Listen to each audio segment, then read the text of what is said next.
Hello സുഹൃത്തുക്കളെ, ഇന്ന് ഞാനിവിടെ ഒരു പുതിയ വീഡിയോയുമായിട്ടാണ് വന്നിരിക്കുന്നത്. നമ്മളുടെ മുമ്പിൽ പെട്ടെന്ന് ഒരാൾ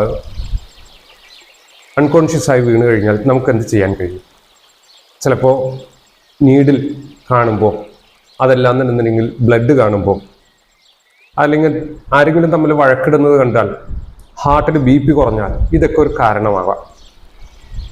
ഇതെന്ത് തന്നെ ആയിക്കോട്ടെ, നമുക്ക് ഒരു ചെറിയ ടെക്നിക്കിലൂടെ ഇത് നമുക്ക് മാറ്റിയെടുക്കാൻ കഴിയും. അപ്പോൾ നമ്മുടെ സുജോക് തെറാപ്പിയിൽ ഇത് നമ്മുടെ ചെസ്റ്റ് ഭാഗമാണ്. BP കൂടിയാലും കുറഞ്ഞാലും ഒരേ സിംറ്റമാണ് കാണിക്കുന്നത്. അപ്പോൾ BP അപ്പാരറ്റസ് ഇല്ലാതെ BP കുറഞ്ഞോ അല്ലെങ്കിൽ കൂടിയിരിക്കുന്നോ എന്നറിയണമെന്നുണ്ടെങ്കിൽ ഈ ചെസ്റ്റിൻ്റെ ഭാഗത്ത് ഒന്ന് പ്രസ് ചെയ്ത് നോക്കുക. പ്രസ് ചെയ്ത് നോക്കുമ്പോൾ പെയിൻ ഉണ്ടെങ്കിൽ BP കുറഞ്ഞിരിക്കുകയാണ്, പെയിൻ ഇല്ലാന്നുണ്ടെങ്കിൽ BP കൂടിയിരിക്കുകയാണ്. ഇത്രയും നമ്മൾ മനസ്സിലാക്കിയിരിക്കുക. അപ്പോൾ ഈ സിറ്റുവേഷൻ ഉണ്ടായിക്കഴിഞ്ഞാൽ നമ്മൾ ഇങ്ങനെ പിടിച്ചു കഴിഞ്ഞിട്ട് ഇവിടെ ഇങ്ങനെ, ഒരു പ്രാക്ടീഷണർ ആണെങ്കിൽ കറക്റ്റ് ഈ പൊസിഷനിൽ കിട്ടും, പക്ഷേ ഒരു സാധാരണക്കാരൻ അതറിയില്ല. അപ്പോൾ വെച്ചിട്ടുണ്ടെങ്കിൽ ഇവിടെ ഇങ്ങനെ പിടിച്ചിട്ട് ഇങ്ങനെ പ്രസ് ചെയ്ത് കൊടുത്താൽ മതി. ഇനി ഒരാൾ വീണ് കിടക്കുകയാണെങ്കിൽ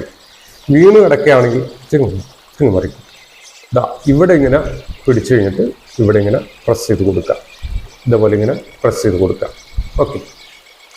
അപ്പോൾ വീണ ആളെ ഒരു കാരണവശാലും എഴുന്നേൽപ്പിച്ചിരുത്തുകയോ നടത്തുകയോ ചെയ്യരുത്. അദ്ദേഹത്തെ താഴെ കിടത്താൻ നോക്കുക. കാലും മുകളിലേക്ക് ഉയർത്തി 90 ഡിഗ്രിയിൽ ഒരു 10 സെക്കൻഡ് പിടിച്ചു കഴിഞ്ഞിട്ടുണ്ടെങ്കിൽ അപ്പോൾ തന്നെ ഇയാൾ ഇൻഷാ അല്ലാഹ് എഴുന്നേറ്റുള്ളൂ. അപ്പോൾ നമുക്ക് കാലുകൾ ഉയർത്താം.